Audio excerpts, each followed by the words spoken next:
I want to talk to you about my friend Charlie Crawford. He's a 10-time NFR qualifier. Charlie Crawford, time to just shake it out and win. Got it on him fast, set there up. We are. Here's a day nice money run. lead. You betcha 3-8. That's an absolute perfect run. Timing was perfect from the time the first swing is up. He's got the control. Charlie made it happen by being timed up with his horse with the steer, and being able to not just rope, but to pick that steer's head up without changing the momentum for the heeler at all.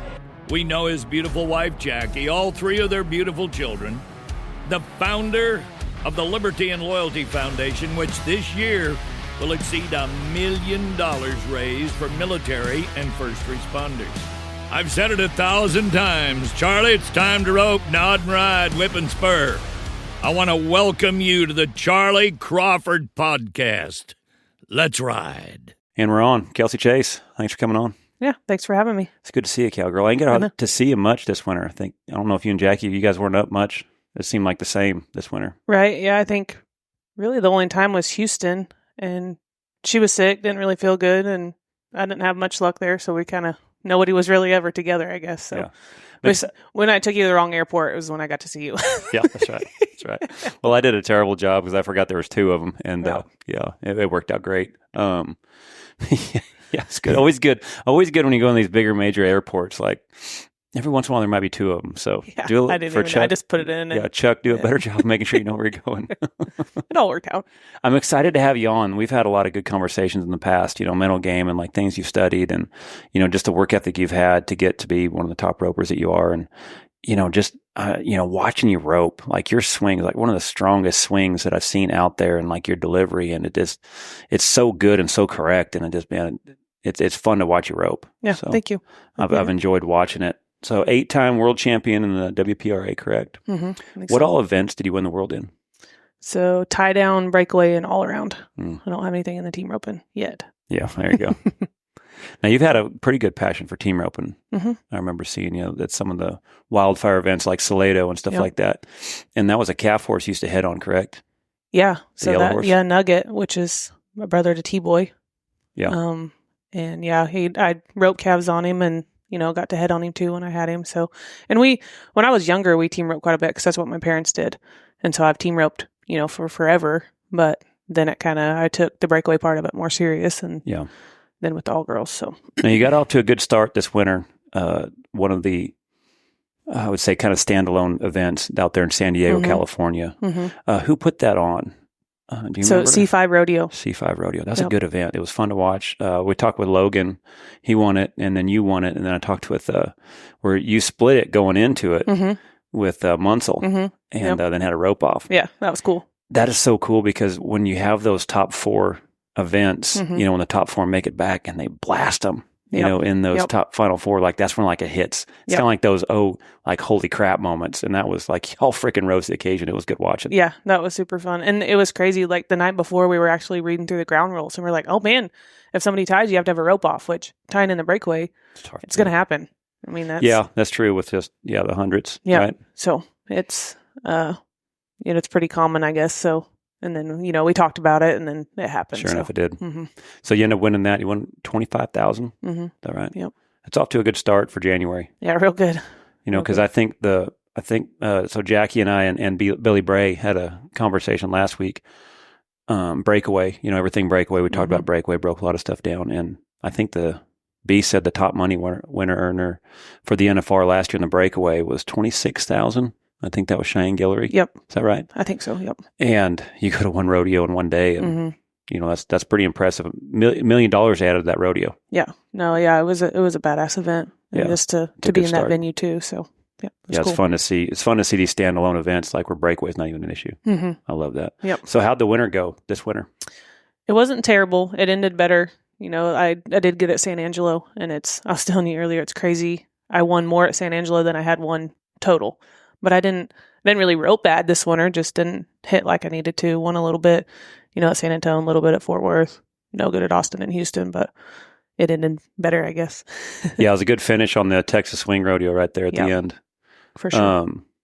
We watched that run, that 1-7 in the first round. That was a great run. Thank you. Nailed the start and Little man had it red right there when the rope went on. It was done. Yeah. Actually, that was my second run. First run, I was 3-2. And so, okay, so you won the second round with 1-7. Got it. Yeah. And so I knew, obviously I wasn't planning on being 1-7, but I knew I had to speed it up to be able to get back to the short round.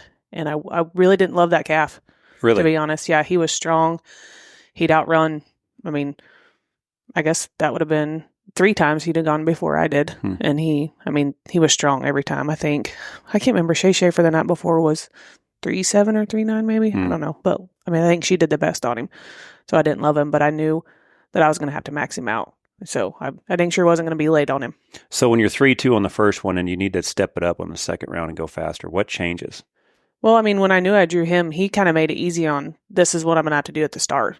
Like, it wasn't going to be tricky. I knew he was going to be sharp. He was sharp every single time. So I had to take that start. And then when it was there, it was there.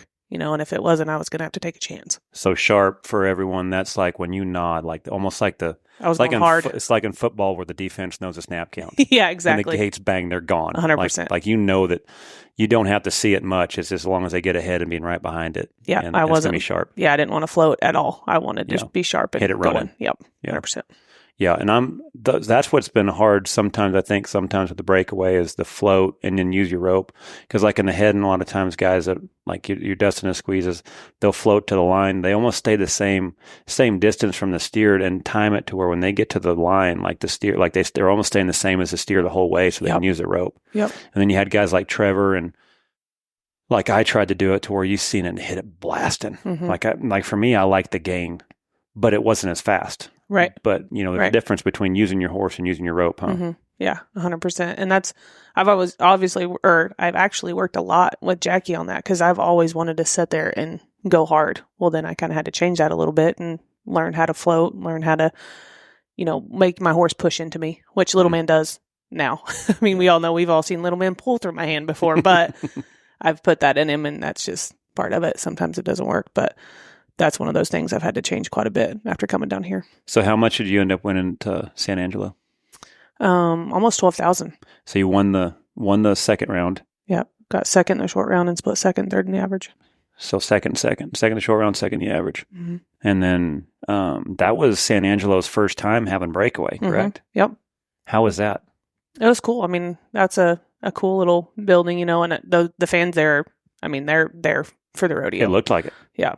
So it was super cool, being in calf roping country and then bringing the breakaway in. I think everybody enjoyed it. Seemed like an easy fit for there. Yeah. Now they added the same amount in your event that did everyone else, what I heard. And then also too, like I seen Jackie getting showcased, like they looked like they showcased the girls in there with the event and like just listening to it, it sounded like pretty fun rodeo to have. No, yeah, it was awesome. And that's good. Close I'm to the so house, glad. so that's nice. Oh, absolutely. I'm so glad to see these big rodeos stepping up and adding to it, especially after listening to Billy Bray on that podcast, like the demographics of, that was awesome. How much you guys contribute to the Western industry. It's fascinating. Yep.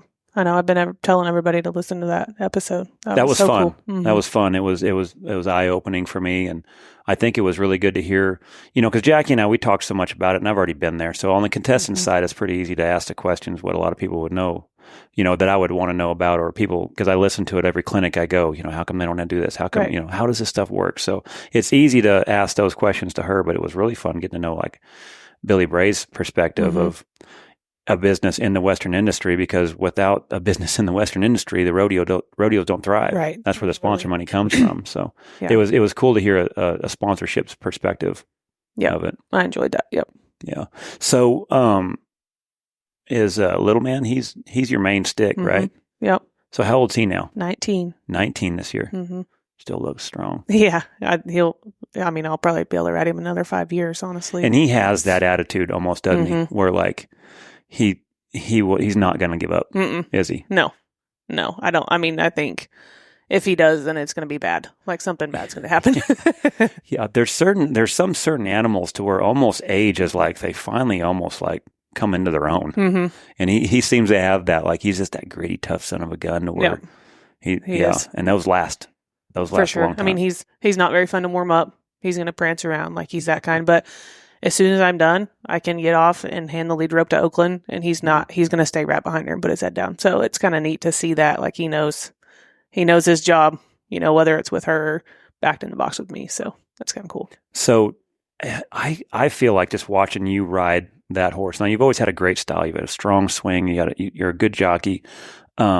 But when I watch you get on that horse, it fits. Like your strong, tight swing, and a horse's short stride, strong. That little man's strong. Like he's short strided, but he's still strong. Like it fits good. Yep. So what do you have behind him? Or are you trying to find something? Or if you're looking for something, how are you trying to find? Because he's kind of almost a little bit of a unicorn in a way. That's a hard mix to find something that fits that good. Right.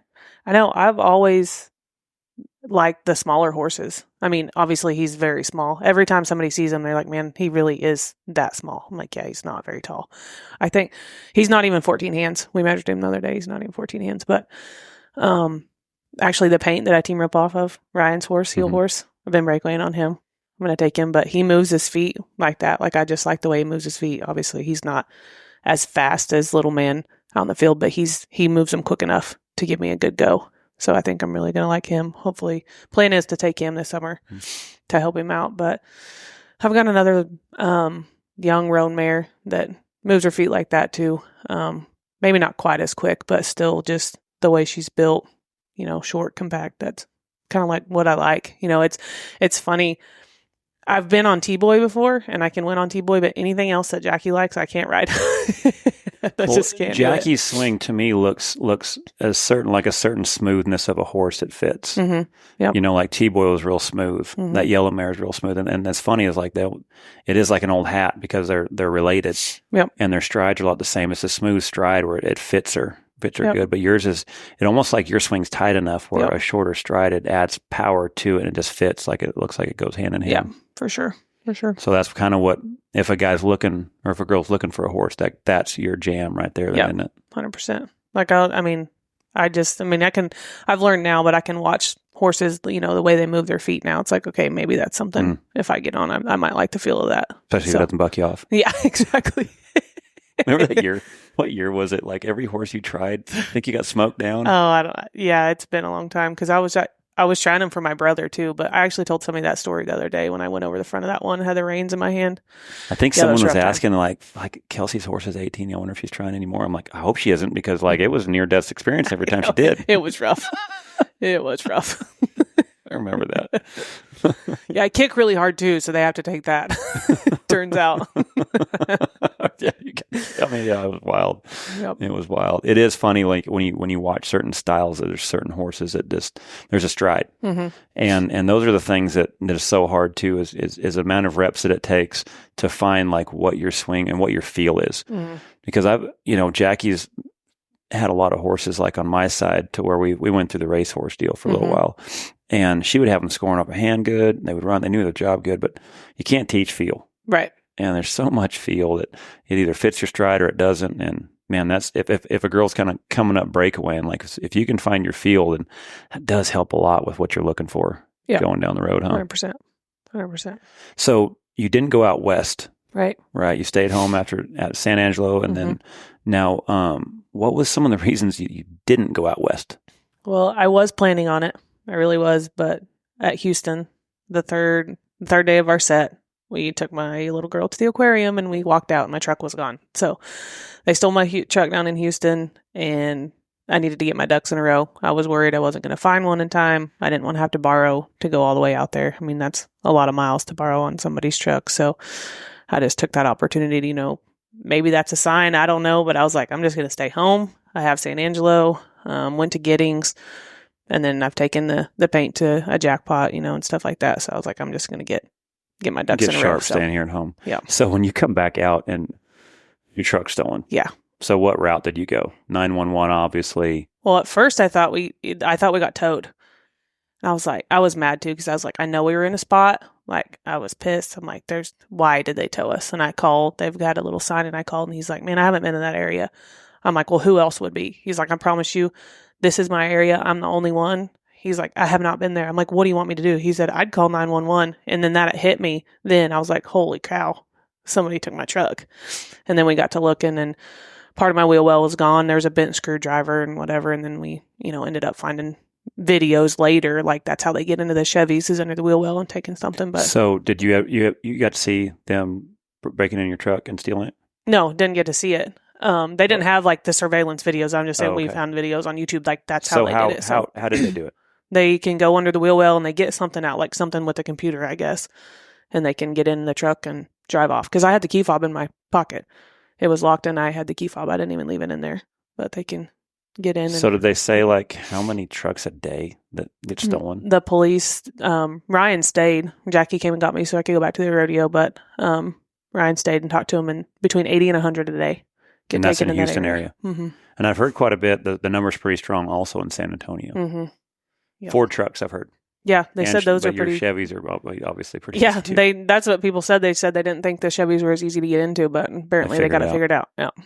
And then nothing, no trace after that. Nothing. Haven't heard anything. I've got insurance money back. Have a new truck, and what do they say? So what is the reason? So are they able? Because they can't sell them, right? So what is the? How do they once they steal them? What do they do with them? So from what they were saying in Houston area, they'll go to a chop shop and they'll just sell parts, I guess, different parts of them. They said in San Antonio, they take them right across the border.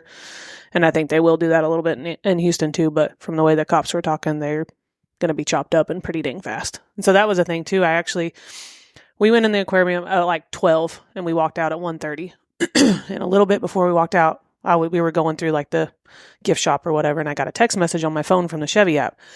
And it said something about low tire pressure. I'm like, that's weird, but we were about to walk out. And so I'm guessing they were doing something. Either they were taking the tires off or doing something with the computer at that time. And my truck sent me a text message, and that was the last signal that we had from it. That's wild because the guy just doesn't think about that.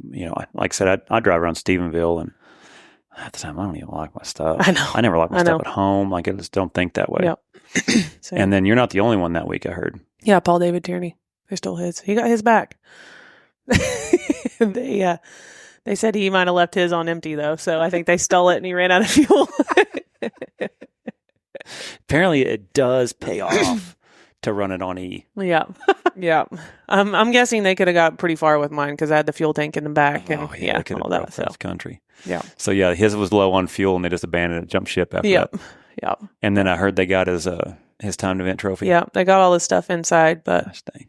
He did get his vehicle back. At least he got his vehicle. I bet he'll get another trophy. But yeah, I'd heard when we had left that there was a second one. Yeah, and same thing. Like I'm pretty sure he was at the golf course in the middle of the day. We were at the aquarium in the middle of the day. So that's what's so wild. There's surveillance cameras. There's 83 to 100 rigs stolen a day. Surveillance in the middle of the day, and no one's scared. I know. No one's scared to just lift your stuff. I know, and that's what a couple people are like. Man, I wish you'd have walked out on it. I'm like, heck no. What are they gonna do? If they don't care, they probably would have shot me. I mean, what am I gonna do? Hey, don't steal my truck. They don't give a shit. Especially when you got your little girl with you. Yeah, exactly. So yeah, that crap is wild.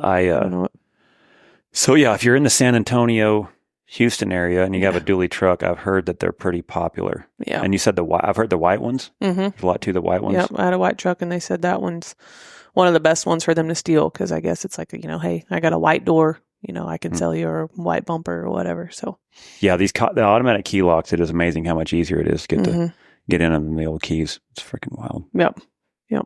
So I'd love to hear your story coming from Cherokee, Oklahoma, all the way to Dublin. I know you were a great basketball player growing up.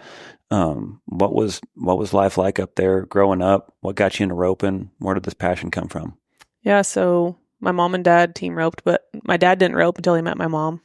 My mom's dad and her uncle roped a little bit, but they were farmers, ran some cattle, but farmed, do a lot of weed up there. And then I have 2 younger brothers and we grew up, junior play days, junior rodeos.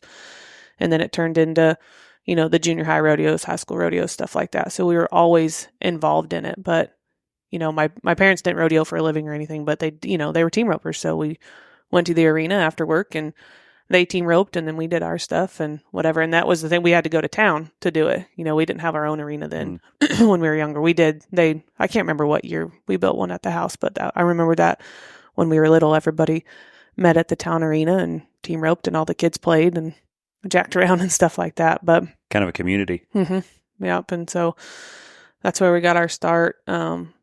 But we all 3 of us kids, played basketball, football, ran track, did all that in school. And it was one of those things we rodeoed in the summer and we did, a little bit into the fall, but like over winter, it's like we turned our horses out and we played basketball and we did the school and stuff like it. I mean, we went to some rodeos in the winter, but it wasn't like that wasn't the important thing. Like we focused on the sports. And then come spring, everything came back out. High school rodeo started, whatever, and then went, so on from there. But it is a different time now. Mm-hmm. I think like it felt like it was almost kind of an advantage a little bit of not getting burnt out back then, because I remember playing sports, football and then basketball. And then, like you say, spring come around and then it was time to start getting the horses back out. We were up a little bit in the winter, like you said, but not much. No. Come spring, it was exciting because the summer, the jackpots are getting going. Then after the summer, then it's tight. You're always kind of moving and doing different stuff. Yep. Nowadays, it's a full year-on event, isn't it? Yep. Yeah, I know. I just think about all the things that, Oaklynn might be into. And it's crazy what the parents do now. But, Even sports, it seems like if you're wanting to play football, you almost have to do it all year round. I know. To be a basketball player. Like travel ball. They have stuff in the summer. It doesn't matter what you're doing. Yeah. They've got it year round. Specialized now, isn't it? Yeah. Yeah. Whereas I would rodeo, play basketball, then run track, Tried to play softball one year, but it was kind of over the top of track stuff. So I just picked one. Well, I guess I picked two because it was rodeo and track, but it was just one of those things. It's like, we dang sure tried it all at one point, and then, got to pick later on what we wanted to focus on. But now, they kind of focus on that stuff pretty early. It seems like one sport. So when did you feel like breakaway started coming into the event? Because you talked about team roping. Mm-hmm. When did breakaway start landing in your lap, I guess? I roped calves when we were younger, junior rodeos and stuff, but in high school, I was naive to a lot of this stuff. I knew what was going on. I remember in high school, people were like, hey, why don't you amateur rodeo? And I was like, oh, no, I know. Why would I do that? I'm just in high school. But it was one of those things that wasn't quite as important because I had other stuff going on. But we went to some open rodeos, and then I got to go, college rodeo. And then that's when I was like, oh man, they have these jackpots and we get to go here. And holy cow, look at all these amateur rodeos they have in Texas. It was pretty eye-opening, which is crazy because now people that age, it's we've been doing it forever. They get their amateur card at 13 or whatever. And so, but yeah, I came down here a lot to Texas and, did the jackpots. Larry D had her Raptor L jackpots and stuff like that. And, did, the WPRA jackpots or the wildfire or whatever. So that's kind of when I was like, okay, this is a legit deal. So, and then I ended up at your house and lived with you guys for 7 years, 6 or 7 years. So where did it feel like once you kind of got there, you're like, this is it? Because you played college ball, right? So when you went to college, you played basketball and you rodeoed. Yeah. So I actually just rodeoed the first year. Probably like a fork in the road eventually, wasn't there? Yeah. I just rodeoed the first year, walked on my second year, ended up having to have ankle surgery. So it was cut short, but still did both for a semester. But then, after that, I was focused on breakaway. And then toward the end of my college, it was like, okay, this is something I think I can go on with. And I remember, going back and forth and almost not being scared to talk to my mom about, but hey, I have a degree. I'm going to have a good degree too, but I don't want to use it right after school. I think I want to go try to rope first, which they were very supportive. They're like, go try it. We'll help you out with what we can. If it doesn't work, we can do something else. And so, but I can remember being very nervous. If I make this decision, I'm going to have to freaking work my butt off to make it work. And did you feel like after playing basketball where you're constantly being coached and then all of a sudden now breakaway and there's no coach, you're almost having to coach yourself. Did you feel what did you get? Do you feel like, because playing basketball is at a pretty high elite, that's a pretty high level. And then now, what did you learn from that? And then what was the difference you feel like then also of where breakaway was when you started competing? Commitment, I guess. You're committed. You're committed to a team. I heard somebody say the other day, you see a lot of people go from a team and then having a hard time, staying working out or whatever afterwards because you weren't going to let your team down. I'm not going to let my teammates down. I'm not going to do something stupid or show up late or whatever and make them run because I messed up. But then it's like, okay, well, then you're on your own. It's like, oh, well, it's just me, right? But you got to stay committed to yourself. Don't be half-assed on yourself if you aren't going to be half-assed for your team. So I think that's one thing for sure. I learned a lot about, working out and, whatever, training, I guess, in that area. And I got to carry it on to breakaway roping. But dang sure one of those things hey, don't let yourself down because this is the only person you're going to let down right here. Yeah, it is a shift. And it's another thing too is I really do like the concept of playing sports Mm-hmm. because I really do feel like for one, the hand-eye coordination. Yep. Just the ability, like when I'll do clinics and you can tell this kid was a dang sure superstar. Like he was an athlete and he just picked up just their hand-eye coordination, like how fast they pick up on things. So there's so much to that. And I think another thing too is you learn what 100 is. Mm-hmm. I think you learn what 100% is when they send you on so many different laps and you're dog tired and there's still some left in the tank. Mm-hmm. I think you find out what you're made of a lot in sports as far as discipline and like where you can actually go. And to me, that helps a lot to understand a little bit of your horse as well. You're going to have to keep them in shape. So you know what it's like being an athlete. You know you can't go in cold. You know you have to warm up. You know you have to exercise them. Yep. And then also too, as I've seen just where some of the athletes come, especially in a breakaway too, where you see some of those athletes and when they pick this up, it's you can tell they're athletes. Yep. Yeah, 100%. And then, I mean, it's all the little things, you're not just going to jump into this and do whatever. Like, just like playing basketball, like you have to break it down just as much. And I think that's maybe why I can break, the roping part of it down so much, because I have broken every part of the basketball court down too and how to do this or layup or free shot or whatever. Mm-hmm. So it's like you said, you can learn a lot from other sports, or other, whatever area you were in. But so I compare a lot of team roping to basketball. Mm-hmm. And what I mean by that is like when you run up there in position, like you shouldn't miss, but you got to know where position is. So I will talk about like, all right, this position, this is your free throw shot. Yep. You've got to be able to make your free throws. A lot of free throws win games. So when you're high team back and all you got to do is catch. Not much different if you get fouled with less than a second on the clock and you're down by 1. Can you drain both free throws and win the game? Right. And then, okay, now you got to learn your jump shots. Now you got to learn your fadeaways. You got to move the ball around the court because not every team roping shot and not every breakaway shot is position. Right. So now can you move the ball around the court? Where's your 3-pointer? Where's your coldback? How far can you get this rope stretched out to where it just barely goes on? What happens when the calf drops his head? Steps left, steps right. There's all these different things you have to be instincts on that, I mean, there's a lot too, like basketball. It has to be pretty instinctive of when you're going to cross over or fade away or reading the defense. And so there's a lot to that when you compare it to roping, in my opinion, because a lot of things change and you got to be sharp with it. I like that. Yeah, for sure. And so so basketball, all right, we're done. Now we're breakawaying. Yep. So then what? Mentors, what you study, what all of a sudden now is like, all right, I think I'm going to do this. So then what route did you go? So actually, my college rodeo coach was really good. Coach V, Mike Wisniewski, but called him Coach V. He really helped me with my mental game. He kind of got me started on some of that.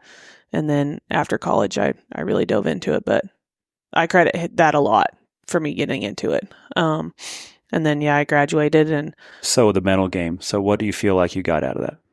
Like elaborate on your mental game. Well, it was just, I figured out it was a thing, as crazy as that sounds. You know what I mean? Like I was always a competitor and like I understood it, but it's like, okay, you can actually dive into this and like break it down. And so, he was always, which he was a bull rider, and he would talk about, he wanted to ride this percentage of bulls, or whatever, but he would talk about, to everybody, all the events. And so I kind of was like, okay, we can break these different things down, and taught me how to write goals. It's because, I had some goals, but it was just like, well, I just want to make the college finals. Well, everybody wants to make college finals. Like, how are you going to break it down to get to the college finals? And so I learned a lot about that. Like, I was very naive to that stuff. And it wasn't because I didn't necessarily believe it or anything. I just didn't know. I hadn't taken the time to learn about it. So that helped me a lot that way, so then I graduated. I was actually at Joe's boot shop. Cause I graduated in May. Joe's boot shop was April, and usually I guess this week was when it really happened. Yeah. In Clovis. And I was down there and Clovis, New Mexico. Right? Yep. Yeah. I was sitting on the fence by Jackie, and she was like, "What are you going to do after you graduate?" I was like, "I don't know. I mean, I guess just rodeo, do some stuff, whatever." She's like, "You want to come down here and help me?" Absolutely. Absolutely. And so and I knew, and I'd met her, I guess in 2011, 2012 at the WPRA finals in Lincoln. And so I kind of got to know her, but we weren't as good of friends then as we are now. But it was one of those things like, hey, you want to come down here and take the opportunity to help me with some young horses and go amateur rodeo? It's like, hell yeah. I mean, that was the top for me. Like I wasn't going to get any no other opportunity was going to surpass that, I guess. And so, and that was kind of in the time too. I told you, like I thought like, hey, breakaway, I could do this kind of for a living. And then when she asked, I was like, okay, I'm dang sure going to take this opportunity and try it out. So that's how I ended up being a Texan. When you started traveling with her and started competing, where did you start feeling like where like the mental game was starting to take effect? Because it was pretty comical. It was interesting in the fact of, so I really like that With Winning in Mind, Coach, that book With Winning in Mind by Lanny Bash. Yep. Audio book now that they have it on audiobook. So it's a real good listen and it's a great read. But I've actually went up there and took courses up there in Flower Mound. And me and Trey went up there and it was great for my coaching and teaching, but it was even better for competition because what I was focused on was the wrong thing to focus on too much outcome and not too much the process, little things like that. Yep. Well, what was interesting was I took Cadence and Cheyenne at, I don't know how old Cadence was, probably a sophomore or junior. I think in high school, I took her and Cheyenne both. And they're going to probably hate me for telling this story, but I thought it was really fascinating because the one thing I remembered is I think at that point in time, I don't think Cheyenne could put 3 runs together. Like she'd catch here and there, but just the consistency of putting 3 runs together, it was just, she was having a hard time finding that consistency. And Cadence would practice good, but then at the ropings or any kind of competition had a hard time putting those 3 runs together. There was a mind shift there. And I took them up there to that thing for 2 days and they didn't practice in between. Like we went up there early that morning, came back late that night, and then went up there that morning and then came back a little bit earlier the second night. And we got the calves up, they got a horse, and we matched for their weekly allowance. Because I'm like, all right, let's see where they're at. Yep. And without any of practice, anything like that, other than just going up there and just the coaching on like what they were focused on, it was the best match they had ever had. And Cheyenne caught all 3 calves for one of the first times, and so did Cadence in competition. Yeah, on pressure. And it was like, there's certain technique errors for sure. Sure. You got to learn your technique. But then it is amazing what happens when you find the right thing to focus on. Now, in order to keep them from killing each other, I had to add that weekly allowance in because I was so proud of both of them for doing it. I couldn't make them hate each other, but it was great to let them think that they were roping for their allowance to get that pressure to see where they're at. Right. And it was fascinating on, you got to have that mental game. You got to have to, yeah. And I always say that there's 3 parts to being a successful roper. First, you got to catch. I don't care how good a start you got. If you're a little man, if you don't get around the neck, it's a no time. You ain't winning nothing. Right. Then you got to learn that horsemanship. You've got to learn how to get the goes. You got to learn how to set up your shots.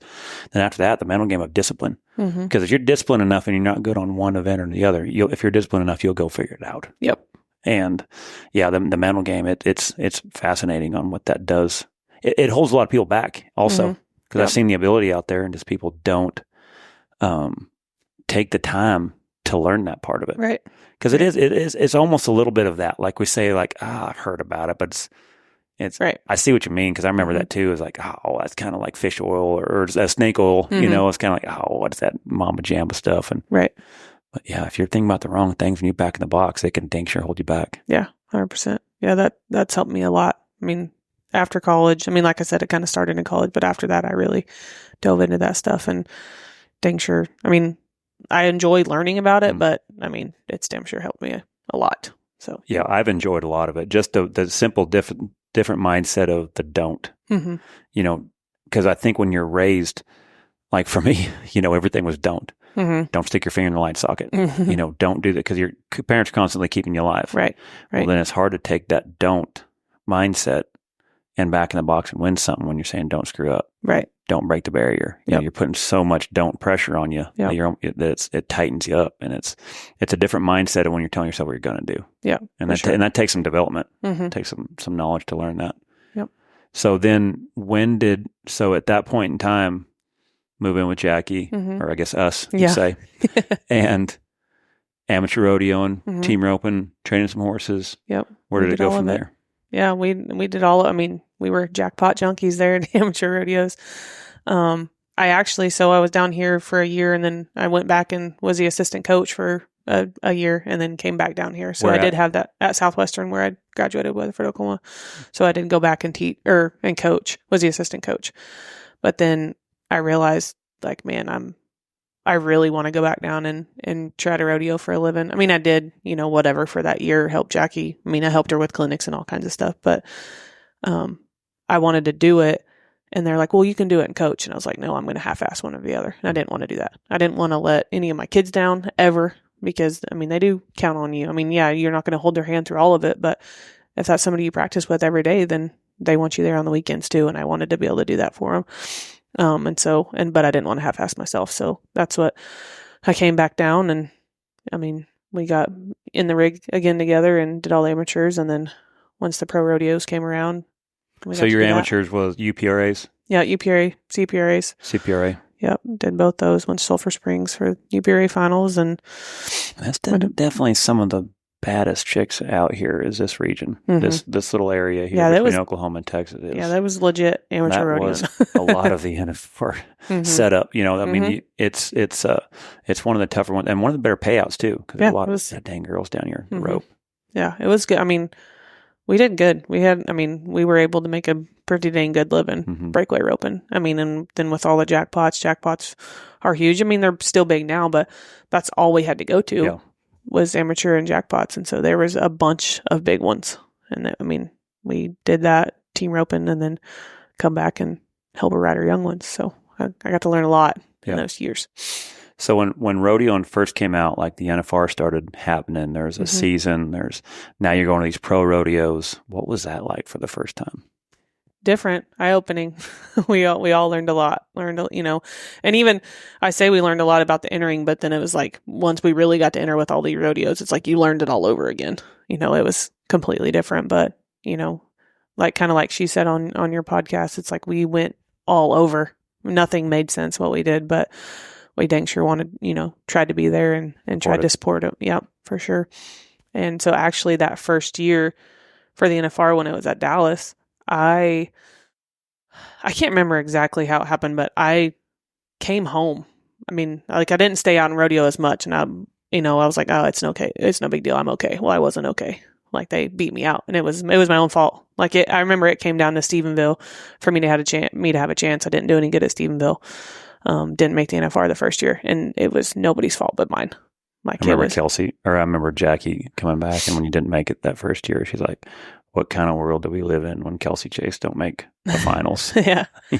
Yeah, but I mean, it was one of those things, like it was a big lesson learned. Like it was just, man, I think I'm okay. I'm going to go back home and do some, whatever, not be on the road. And not even that we were on the road a bunch, but I missed a lot of good rodeos and it bit me in the ass for sure. But it was, I mean, that didn't happen in the amateur. That was just one of those things that it was, hey, this is how the pro rodeos work. You can win.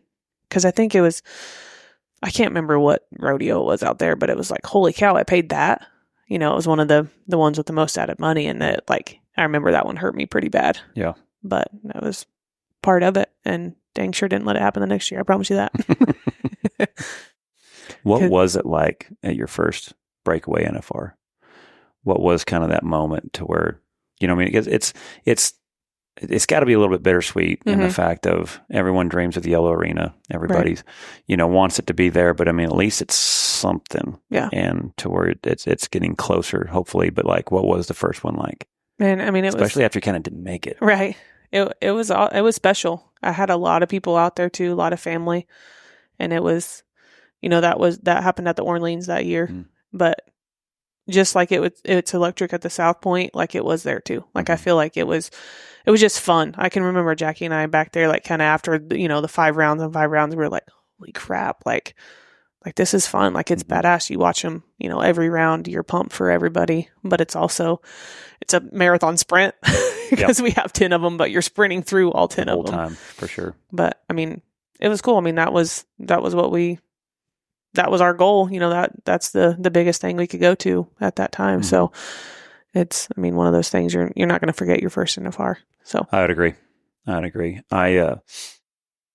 Where breakaway's going now, and it's I think Jackie and I were backing it up, and it seems like a lot of the big like changes was probably 5 years ago, really, because we were kind of going through the evolution of everything. 10 years ago, it was literally if you can break away in high school good enough, you might be able to get to go to college. And if you go to college, you can pay for your college if you're good enough. Then after that, it's, whatever you went to college for, that's kind of where you're at. You're going to have to go get that job, and then you pay how much a rodeo, and that's as far as it went. And then, and then just within 5 years, it's been getting real hot, real hot. I know it is crazy to think 5 years ago what we would have done in the summer compared to what we're going to do in another month. So another thing changes too is, you know, you make your first year NFR, you rodeo for the first time, like out there, learning where all these different places are on the map. Yeah. And it's one thing to do it out there as a roper. Now you're doing it as a mother. Yeah. How hard is that? And what are the challenges of being out there and being one of the top ropers and top competitors and being a mom at the same time? It's challenging, but obviously I wouldn't do it if I couldn't go out there. Just like Jackie, she's going to take her kids. I'm going to take mine. Like, that's part of it. It is hard because so last year I didn't travel with a breakaway roper. Either my mom went or Ryan went or my aunt went. Like, I just traveled with them because I didn't want a traveling partner to feel like, or I didn't want to have to, you know, if something happened with Oaklynn or we had to do something different because of her in the truck, like, I was going to do that. Like, that was just the way I looked at it. She was going to come first, even though I was out there rodeoing for a living, and I didn't ever want to put anybody else in a bind. And so we went out there with that. And so that was who was with you? So they switched every couple of weeks. So it was either Ryan or my mom or my aunt, which is my mom's sister. And so the family support was able to stay hooked with you. 100%. Yeah. Without them, I mean, there's no way I would have been able to do it. Because with Ryan, it's tough, you know, he a job and trying to hold things at home. And he couldn't leave as much. I mean, works construction. So my mom and my aunt could take their computer and work on the road with me. So it was a lot easier for them to be gone than for him to, you know, take 2 weeks off of his or 2 weeks off of his job. So that makes sense. Yep. Yeah. That I was talking with Aaron Tormino one time, or on the podcast a few months ago, when we were talking about Jackie's trip when she flew to Redmond, and Axel went out and just changing all this stuff out, changing rigs out, sending horses all over the place from Redmond, Oregon to get to Oakdale, California, and left late at night, got there at 4 a.m., journey through up the whole dang time, and got there and roped like 8:05 or something. And I'm like, I would have retired right then and there. Everything would have been for sale. I'd have flew home because I'd have sold everything. There's no way as a guy I was tough enough to handle what y'all do. It's a tough deal, but I think it's also very inspiring in the fact of your life doesn't have to be over as a mom. No, it doesn't. I mean, just like that, I get here today, and Journey and Oaklynn are pumped to see each other. Like, they get pumped when they go to the rodeos and see each other. Like, they like it, you know. Yeah, we're not going to get to do this their whole life, but right now we can take them and go. Like, we do all the fun things when we're out there too. But yeah, it's challenging, but also very rewarding. And I mean, I think we're lucky to be able to do it. Yeah. So it's one of those challenges I'm going to accept every time. Yeah. It scares me. It really does, because you just never know when things happen on the road. But I do. I look at my Life 360 all the time when Jackie's gone, and you know, as a dad, it's hard. You know, because you're designed to be a protector, and when there's things out of your control you can't protect, it's tough. But you know, it's so rare, and the chance of that happening going to the grocery store, you know, is there too. Right. And so I remember one time I was wanting to take Creed up with me, and that's when I found out about the whole mom thing. Yeah. I remember that too. You don't poke. Yeah. I thought I was doing good. Right. Found out later. Yeah. Crossed the line. Unintentional though. It was really intentional. I learned a lot that day. Yeah. I think we all learned a lot that day. It's an instinct. Yeah. It really is. I know. You're finding a lot of natural instincts that a guy don't realize he has. I know. I remember that. Like, after having Oaklynn, I can think back to that. It's like, okay, I know how she feels, or somewhat of what she feels. I'm not going to say I know exactly how she feels, but I get it. Yeah. I get it now, because you don't want to be away from him. Like, not even just a little bit, let alone thinking you're going to send him thousands of miles away. I mean, I remember, because I am pretty good. I feel like if I don't know what I'm doing, I'm pretty good at letting someone else handle what they know what they're doing. Like, I try not to get out of their way. And when Creed was born, and this nurse, this is what she does for a living, is just throwing him around, putting a diaper on, and I blocked her out. And I think I called her a bitch.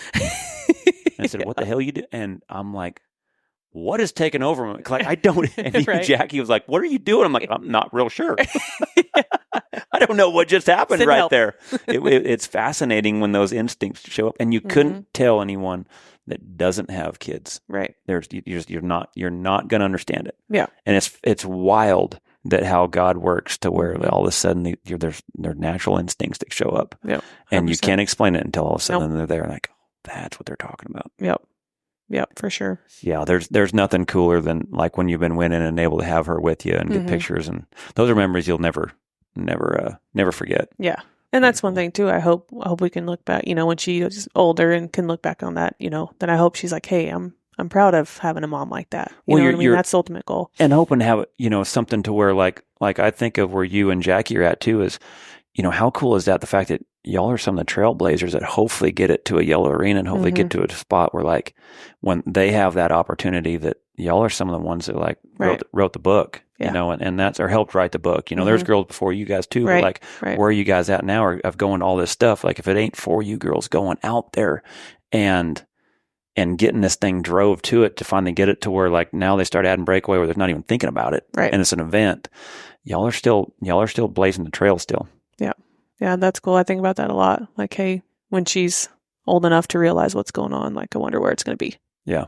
So yeah, that is cool when a guy thinks like you're going to have your name etched along the side of the people that got it to where it's needs to be. Yeah. And it's got to be getting somewhat closer, you'd think. But yep. Hope so. What is your take on when the PRCA, or I wouldn't say the PRCA, but when you think that the breakaway will be at the Thomas and Mack or open the same amount of money? I don't know. I mean, it's hard. The $1 million question, huh? Yeah, for sure. I mean, because, you get told so many different things. I was talking to somebody about it the other day, and it's like, I wish they would just say, like, if it's never going to happen, tell us it's never going to happen. If it is going to happen and it's not happening because of these reasons, write out these reasons. That way you have give us a goal to look at or something to look at, because I think that's what, the main thing that's missing is we don't have any answers. Yeah. And maybe we're not going to like the answers, but at least they're the answers. Like, I think that's the hardest part is it's just so much gray. Yeah. Like, I'd agree with that. Just make it black and white. Like I said, even if it's as extreme as, hey, it's never going to happen, at least you told us. Yeah. You know what I mean? And maybe it's whatever. I mean, I hope it's not like that, but at least if it's like that, then it's black and white. And then we can say, hey, this is what we can work towards, or this is what has to happen, or this is how much money has to happen for so long, or this is the kind of contract that we have to have. But at least let us know. I guess it is fascinating when you think about when we like say the other day when we were having that conversation with Jackie, and you're talking about a girl that's out there. Right. Well, winning the world. Mm-hmm. She's winning the world. She's been at the forefront of the movement of this for so long. I'm not saying that because she's my wife. I'm saying it because I've seen it. No, it's the truth. And, it's the facts. So, Jackie, what do you think? I have no idea. I know. That's the thing. Like, you would think that she would know. Mm-hmm. And like, all right, Billy Bray, you're in the Western industry. Like, all these people. So what do you think? Well, we're hopeful. Mm-hmm. That's all anybody really knows. It's fascinating. Like I think that's where everyone is so frustrated is, you have people out here that this is what they're doing for a living and they don't know what they're living. The future of a lot of what they're living is as far as getting to where you girls can seriously make some money. Yep. And pay for things. Yeah. I know it's funny. It's like, no, people are like, no, between me and you, like, really, what do you think? I'm like, I'm telling you, this is all I know. Yeah. Like, I get it every weekend into school. Book. This is all I know. I get it every weekend into school. So like no kidding. Like really, like what are they going to have it? Like it's a secret. Sure. I'm like, I would love to know. And exactly. I think I'm kind of fairly in the know because the amount of breakaway ropers here, and I do not think there's an answer. Yeah. It's 100%. Wild. I know, it really is. But it is exciting to see where breakaway roping is going, because when we did that podcast, just looking to see like where the WCRA is going, the Women's Rodeo World Championships and what they're doing for girls and women's events is phenomenal. It's awesome. So that's coming up. So what all events are you competing in at the Women's Rodeo World Championships, and when is that? So I'm going to breakaway and I'm going to heel this year.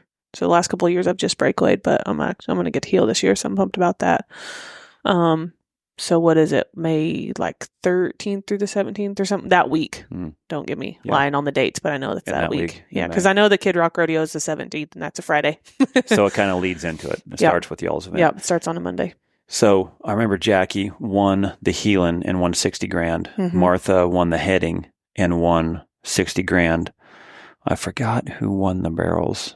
Shine Wimberly. That's right. Won $60,000, correct. Mm-hmm. And then who won the breakaway? Me. Yeah. $60,000. Yep.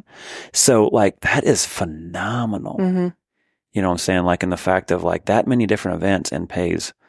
You know, Jackie said it really good too the other day. She's like, here we are striving for all these, trying to get in the yellow arena, and like literally all the things that we have that we've never had before when you're able to win $60,000 in a standalone event. Yeah. Yeah. And in multiple events like that. And it's all women. Like, Yeah. I mean, how many places can you go win $60,000 in the head, you know, in at an open, you know, whatever. So we get to do that, just all girl event. I mean, it's badass. It's truly. And then also too, event. don't they have an all around as well? There's Yeah, an all around bonus. What are all the bonuses? Give an all around, and then they have an event winner too, like points wise. So they have an event winner, but then they also have like the world champion, you know, points wise. So all year, because there's a lot of points going into it. Correct. So you're getting points all year to be able to qualify too, and then at the end, whoever's got the most points, you're the world champ. You get a bonus, and then if you win the event, that's the $60,000 bonus. Because I thought, wasn't if you win the points, isn't it like $20,000? Mm-hmm. So I thought I seen where Martha won $20,000, won the heading $60,000, yep. won the year end maybe, and yeah, won 20. I yeah, think she probably won the all around. Breakaway. Yeah, and so I mean, yeah, come walking out there with $80,000 at least that we know of. Yeah, for sure. Yeah, absolutely. Yeah, it's amazing what they're doing.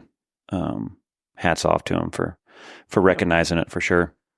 Yeah. So that's going to lead into a pretty big week. And I think everyone knows, like, I can't believe that I freaking got a school scheduled over Kid Rock's rodeo. I know. I can't believe it either. Honestly, when I heard that on the other podcast, I just was like, man, what's he thinking? I don't know. Like Clinton says, I got crack cocaine. I got addicted to the money, you know, just freaking out here just trying to get to 40 clinics and make a living. And like, golly, like why that week? Why I scheduled too dang far out, but I'm going to be in tears out there. I'm dang sure I'm going to be watching, but just like, there's no rodeo that I was built for more than this Kid Rock. Like I retired too early. Yeah. Honestly. And I'm starting to look at it like cracking out retirement. All right, what do we got to do to make this rodeo? Because I'm going to be there. Exactly. But this is exciting. This is really exciting to see where this guy could take rodeo. Yep. Well, I mean, in that kind of venue, that guy doing it, and then along with the PBR, I mean, like for a breakaway roper, being exposed to that many, I mean, in any event, but dang sure a breakaway roper, we're going to get to be exposed to, a lot of different people, a lot of different sponsors and stuff like that. Like it could be a huge deal for somebody. It's going to be a huge deal. I totally agree. So that's exciting. And here in Texas, you know, and I love the red states being able to really be able to thrive, especially with rodeo. And where is it again? Is it AT&T Stadium? So the Cowboy Stadium. So we're back there again, which I like. I love there where the Americans at what is the stadium called again there at where they play baseball, where they have the American Globe Life. Oh, it's such a great spot, but I still like AT&T, you know, so it's cool. Now we have both. Yep. But I am really, really excited to see where he could take that, because I've talked to him on this podcast and I've listened to Kid Rock, you know, for one, he's out there promoting in front of a lot of people. He's promoting rodeo in a really good light in front of 15 million people on Joe Rogan. You know, when he was on with Theo Vaughn, it was very interesting, the fact of, you know, he was talking about the team concept, and Theo Vaughn's a big fan of rodeo and wanting to know, all right, how do we own a team? Right. Yeah. And then Kid Rock was telling me, I said, oh yeah, you know, you're real good buddies with I think maybe he said the CEO of Bad Boy Mowers. And he's like, yeah, he's a huge rodeo fan too. And he's trying to figure out too how to own a team. Yeah. That's awesome. You know, so now you're starting to bring in some of these big sponsors, a guy that bleeds red, white, and blue, a guy that's faith is right in line with ours. He's a big Christian, believe it or not, as a rock star. Right. And like I said, I followed him plenty. I know who this cat is, you know, he's extremely give back. Like he's you know, he opened a brewery from what I remember reading up there in 2008, maybe during that housing crash. And like when Ford Motors was laying off a lot of people, like he opened up a brewery, Badass Beer. And to try to help save jobs. Like he's a what he does behind the scenes is fascinating. And so knowing that about his integrity of like when this dude gets into rodeo, brings those kind of cats here that, I mean, there's no telling Trump might be here. You know, there's no telling of Theo Vaughn, the UFC fighters, that crowd of the gang that he hangs out with, because there's a huge movement, in my opinion, right now of things that are not woke. and rodeo and UFC and the PBR, those are red, white, and blue. Yep. Conservative ideas, and I'm really excited to see who's going to be in the stands and where this thing could go.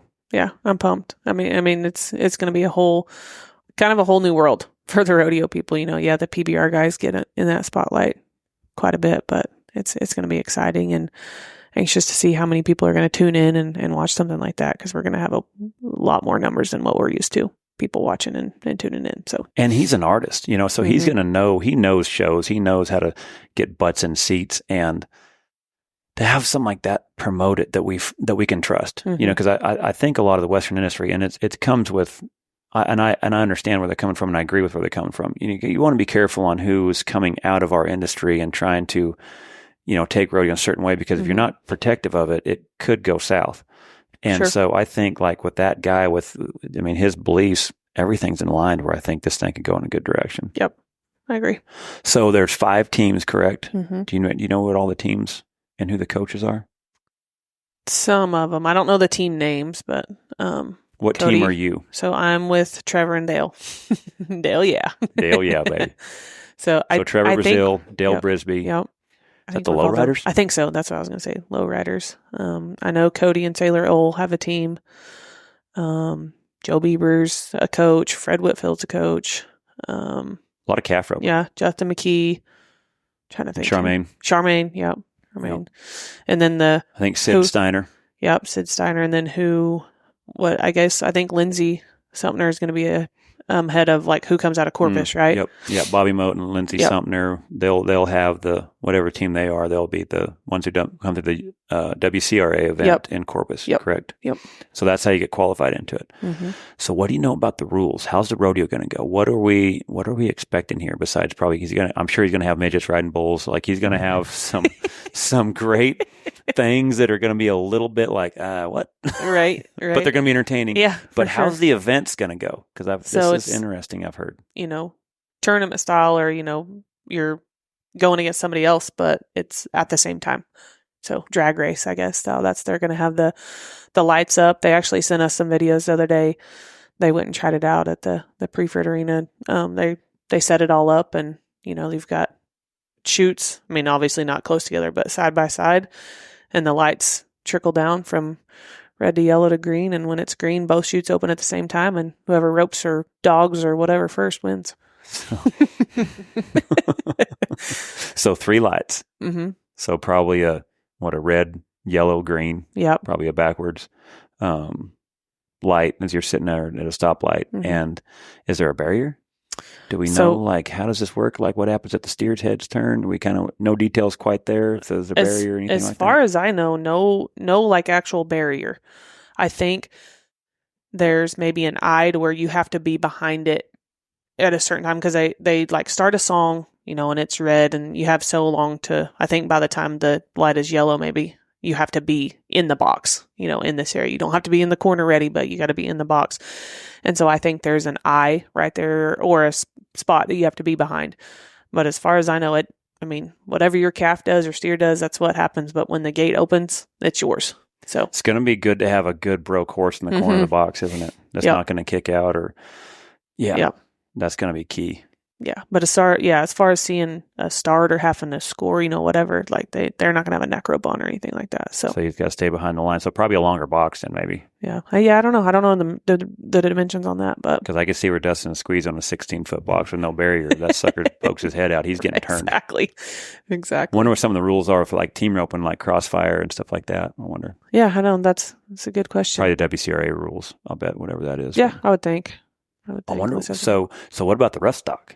I know that's one thing I've wondered about too. It's like, hey, how's that gonna work? Are we just gonna have 5, 4, 3, 2, 1? Yeah, the gates open. Right. Who rides in the longest? I know that's the thing. I mean, surely they got to be judged at some point a little bit. But I don't know. We'll have to get some. We'll have to get some the other side of the event maybe to come on the podcast. Call Dale. That's right. That's right. Best there's ever been. He's got to know all the answers, right? He will know the answers. That's for sure. I was trying to get out to Trevor's this week and go, because I got a fraternity this week that I'm going to. And so I was wanting to take my fraternity horse up there to Trevor's and go rope and let him tune on me for a little bit and talk about kind of the strategy. Yep. And so, yeah, we'll be able to, it'd be great to get Dale on, Yep. talk about how to get one in 90. There you go. He'll know. Yeah, he will know. He will know. Yeah, that one's gonna be fun. It's gonna be probably a little bit of some rough edges, I'll bet, here and there. Sure.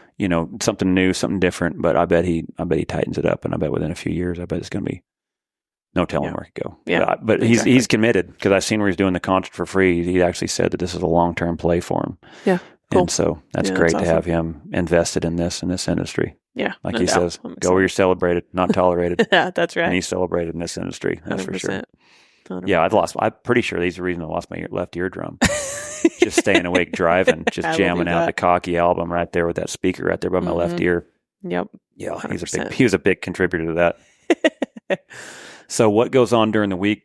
This, like springtime kind of slows down, time to tighten up a little bit, getting some horses ready to go. But what else? Do you got some lessons there at the house? Yep, I do lessons. Quite a few lessons actually, but got 3 or 4 girls that are weekly and come at least once, sometimes twice a week. So, because you have a really good spot for it. To be in Texas, you better have something covered, because you can't rely on the weather around here. That's one thing that we struggle with, having an outdoor arena, and that cover that you got is just the right amount to get what you need done, isn't it? yeah, it's handy. So rain or shine, you're good to go. Yep, because I can pull a dummy in there, whatever, or just exercise, whatever. I can do whatever I need, and then people coming for lessons works out pretty good.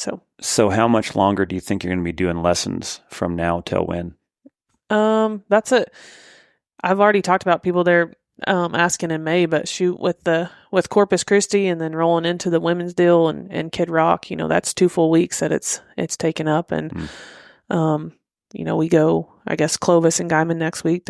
We're gonna have to leave on Wednesday. And so that kind of takes up some stuff. So really, there's a few days here and there in May, but I'm pretty much about done. So it's hard to schedule. I mean, I have a hard time saying no, but I'm getting better at that. But it's one of those things like I have to say no, because I've got to get my stuff done too. Because if not, I'm not going to half-ass somebody in a lesson. I'll end up putting myself in a bind before anybody else. But I got to quit doing that. So it is hard to stay sharp and try to continue to break team roping down, instructing down breakaway or team roping, because I think it does kind of get a little mechanical at times. Yep. Knowing that balance, when to flip the switch, and okay, now it's time to. So basically, because I didn't know if you would go right up until Reno, or if even June's busy in the breakaway or not. Yeah, so it's pretty busy, because they kind of changed some stuff. They threw Vernal in there now before Reno, and Prineville's a little different. I think Prineville's a week earlier, or I don't know. It seems different, I guess, than what I remember. So I called Cheyenne on the way over here and was kind of talking to her, see what they were thinking on rodeos. But, we always have Woodward, Weatherford, Cleburne, Coleman, all that in 1 week. And that's the same week as Sisters in Union, Oregon also. So it's one of those things, if we decide, are we going to send horses up there or send a rig, and then after that meet the rig. So I don't know. It might be beginning of June, might be kind of taken off now instead of waiting until Reno. Especially with 100 rodeos. I mean, it's pretty much unlimited, honestly. To get to 100 rodeos is so stinking hard, especially when like your guys' event doesn't have every rodeo doesn't have breakaway. And so it's getting better, though. I will say that. Yep. But, and then you got the playoff rodeos, Sisters is going to be a playoff rodeo. So that makes it pretty tough, because in order to get to your circuit rodeos, you got to send a rig all the way from Stephenville, Texas to Sisters, Oregon, which is roughly, not quite, I'd say right around 1,800 miles through the mountains and stuff like that. But, for one rodeo, more or less. Yeah. But if it's a tour, it does play a big, it's almost a must, isn't it? Yeah. Yeah, I guess, because there's 2 of them, Sisters and Union are right there. And then the next week is Vernal, and then we have Prineville right after that. So it's... Is Vernal or any of those, are they tours? Vernal is. Vernal's a tour. Yeah. And it's shoot, I don't know, I think at least 12,000 at it. I could look. So you got to turn away for a few of your circuit rodeos and ones right here by the house to make sure that the tours have priority in the breakaway, correct? And thankfully, the ones in Texas, the slack's at the beginning of the week. I mean, shoot, you can go to Weatherford, Cleburne, and Coleman in the same day. That's good. As a breakaway rope. That's smart. And so we can kind of get those and leave the weekend open that way if we do end up having to drive or fly or whatever it may be.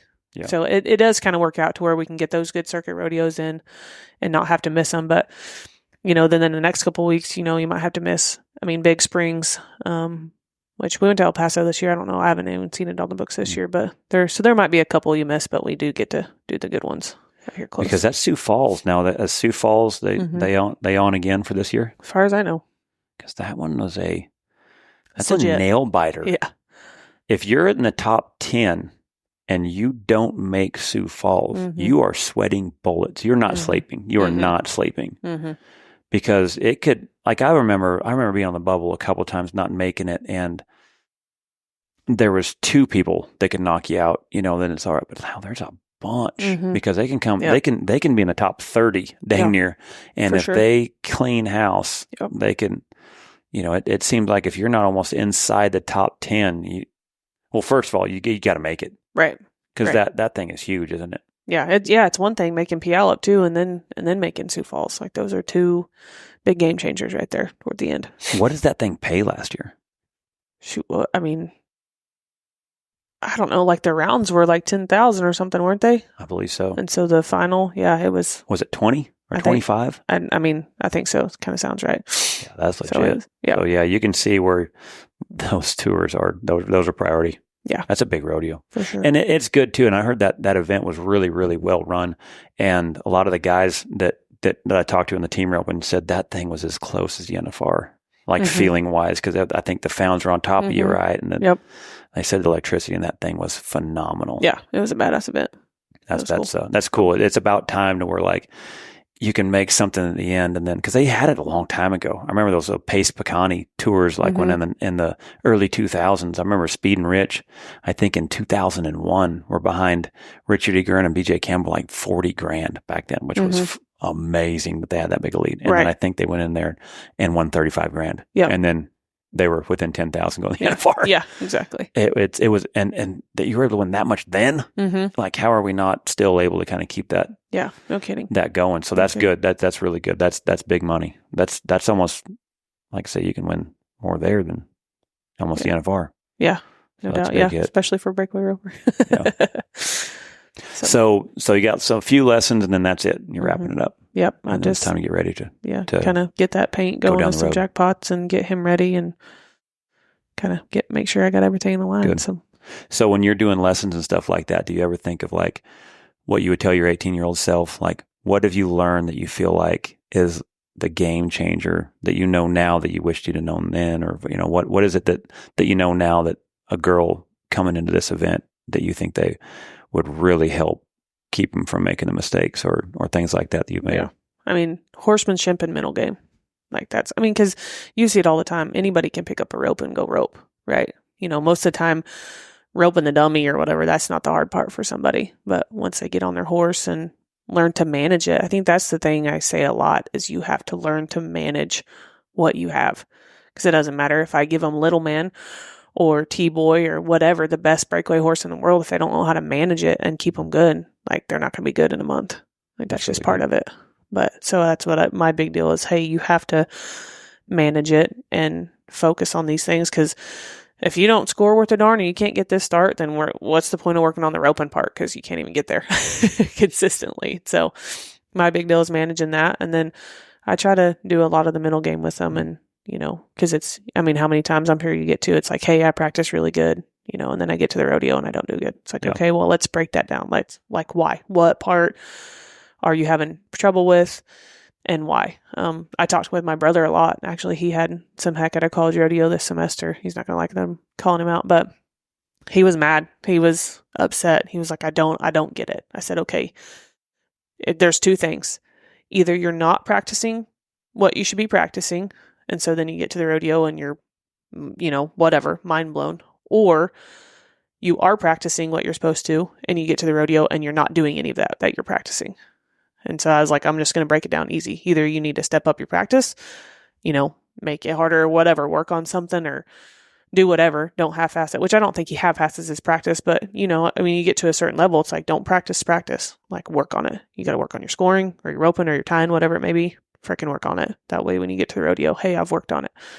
Or if you are working on those things and then you get to the rodeo and you're like, my money's up or whatever, and it's just all out the door, like stick with that, trust that process. And so that's what I try to reiterate to a lot of people, like, hey, let's make sure you're practicing how you're supposed to, and then trust that when you go somewhere. Because I don't care if it's for $1 million or for $10 down the road. Like, rules are rules. Yeah. They stay the same. They don't change. So that's really good. That's really good because especially as a young girl growing up or a young boy coming up, like there is a lot of reps that it takes to learn how to win. Sure. Jackie says it all the time too. Like I could sell you $100,000 breakaway horse, but if you don't learn how to ride it and manage it, like you're saying, now that horse is going to look just like the one you sold. Yep. 100%. And so learn how to manage that. And the start is where the run sets up. Yep. You've got to get that go. And you can be, like I said, I've seen some of the sweetest horses. They have the best move, the best face, and the heelers can throw on the fur top, but you can't get a start on them. Yeah. Yep. It doesn't matter how cool the stuff is they do in the field. If you can't get a start on, you're not going to win. Yeah. Not and consistently. That's the biggest thing too. Breakaway, they're like, well, what do we want to work on? How do I be faster? How can I get faster? How can I do this? And I'm like, it starts in the corner. I said, it ain't even anything you're probably thinking about. Yeah. Because it starts in the corner. So much just want to throw fast. Well, you better hit the start and be able to find that shot. You better do that first. Left hand and feet, got to find that first. Yeah. Ride your horse. Most of the time, if they're backed in the barks, all I'm telling them, like, ride your horse first. Yeah. There's not very many people that can nod and swing and make it work. Like Tyler Magnus told me the recipe of being able to set up the run was really good. And a lot of the old, the generation before me that had that score ride rope, they would always stick to that score. And they have to stay in order. Mm-hmm. Yep. You got to make sure you score first, then ride, then you're able to rope. And see so many people that almost rope before they do both. Yeah. 100%. They nod their head, go to swinging, they don't ride, they didn't score. Yeah. So you can see where it can get out of order for sure. Yeah. And that's what I tell them too. When I have, had a mental block or messed up, like that's usually what I do. Yeah. I'm focused on the third step and haven't done the other two. Yeah. So that's real easy to do because if you don't catch, you don't win too. Yeah. So it is 100%. It's hard to keep it in order. Another thing too is that you'd mentioned was, the mental game of things is like, how's your practice? I've seen a lot of people rope, but I don't really see a lot of people practice. 100%. And there's a lot to that. Yep. If you're out there roping, but there's no game plan. You're not putting yourself in that setup. But then it also is okay. Then I've also seen the opposite. Then I've seen people practice so much on their good stuff. And then by the time they get there, their horse ain't working because they've maxed their horse out in the practice pen. Yep. And one of the things that I think helped me the most with being able to actually practice in the practice pen was a practice horse. Mm-hmm. Having that sucker that can give you the reps where you can work on your swing, you can work on, your slack, you can work on your handles, then that way you can keep your good horses sharp, but having something also too that fits along the line of that practice horse that is not something completely different than your good horse. Yep. It's a lot of balance when you're trying to learn to get the reps to learn how to win. Yeah, there are a lot of fine lines because it is. And I tell people too, the practice pen is free. Like that's where you have to learn to reach and you're going to mess up. Like you're going to make mistakes, you got to get the feel of all that stuff, but you've also got to be able to come back and do the fundamentals and, make it work. The young girls, I think, for me, looking at it is a lot tougher to probably coach, in my opinion, in the fact of like when I go to do a clinic, I'm probably having beginners to number 3s to a lot of 4s and, it goes up from there. But when I'm helping a number 3, I'm helping him learn how to compete against another number 3. Right. 100%. And that's a way different mindset than when you have a young girl that's just kind of learning how to get her feet wet and cutting her teeth and learn how to win. And then she's going on the weekends and you show up and she's going on the weekends and JJ shows up and, Jamie Markham. And when you go on these amateur rodeos around here, it's like, yeah, they may not, some of these girls out here, the amateur rodeos here at the UPRA may not be going down the road as far as like the NFR, but they'll still kick your ass and they've been around 100%. A long time and they know how to win. And so it really is hard. It seems like for that young girl that goes through that blank out stage a little bit. And it does take a lot of reps. Yeah, it does. And I've had those. It's like, hey, we're helping all the fundamentals, but also I'm going this weekend and I'm probably going to have to be too flat. It's like, okay, well, we're going to work on this, but also I guess, I don't know, try it or just stick to the, you know what I mean? It's hard not to tell them to compete when your money's up, but also you got to, work on what you've been working on in the practice. You can't just, completely change it all when you go somewhere. So Yeah, and I'm totally a big fan of like around here, usually team rope and high team back, BFI, last year of the day, like this is it, Yep. And then breakaway, I wonder like, so what do you think would be best as far as like, is it $100 on top of the chute? Do you time it? Is it 100 push-ups? Do you eat least favorite vegetable? What, right. What is it that you think that you get to do on that last cap at home that would like feel like competition? I don't know. I mean, I've threatened some push-ups. That's for sure. Yeah. I do that. I mean, and that's mainly stuff too. It's like, hey, if your left hand doesn't drop when it's supposed to, like, we're going to do push-ups because that's the only thing you got going on right now. Yeah. But I don't know. That's a good one. I want to think on that because, I mean, I do, put some pressure on. I put some pressure on myself, and maybe that's something I need to do a little more kind of in my clinics is, give them a scenario or whatever, something like that. But because it's funny when you start seeing, like, when they start thinking about it. Mm-hmm. Like, all right, now, Mm-hmm. are you thinking about the outcome or are you thinking about the process? Right. It's a good test. Yeah, there's always sure. that test in the practice pen. Like you said, you got to practice. Different than roping. You Yep. got to practice. Yep. So yeah, those are fun to see where the mind goes. Because if it's focused on the outcome, but you forgot the process, Yeah. and that's very common, especially Mm-hmm. when you're learning how to win. Yeah. Yeah, I would agree with a lot of that. That's really good. So how do we follow you? What's all your social media outlets to keep up with what you're doing this summer? Yep. Facebook, Kelsie Domer. I think I need to change my Instagram. It's Kelsie Domer on Instagram, but I think it's probably Kelsie_Chase. Yeah. Probably got my maiden name still. But no, Facebook, Instagram, that's where I'm at. So those are two main deals.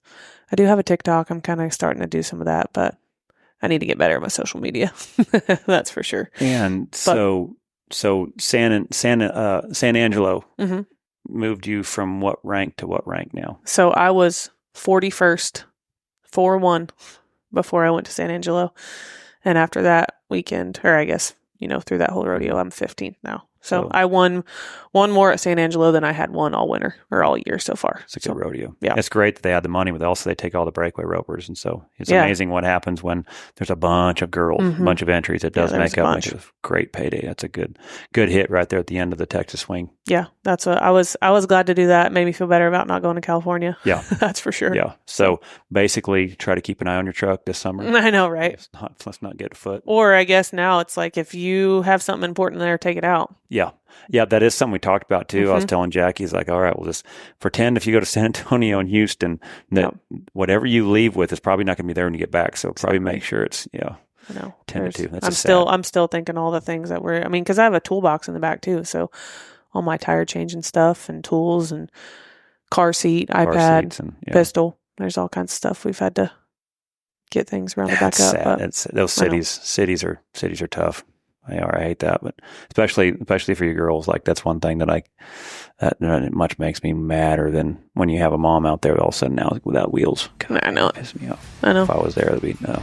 I'm not going to talk about it. Yeah. I'd be in jail. Let's just say that. Fair enough. Fair enough. We'll kick their butt out there this year. Thank you. Yeah, you're on to a Appreciate good it. start and roping good. So Thanks. Thanks for see you having me. at the finals. Yes, sir. All right.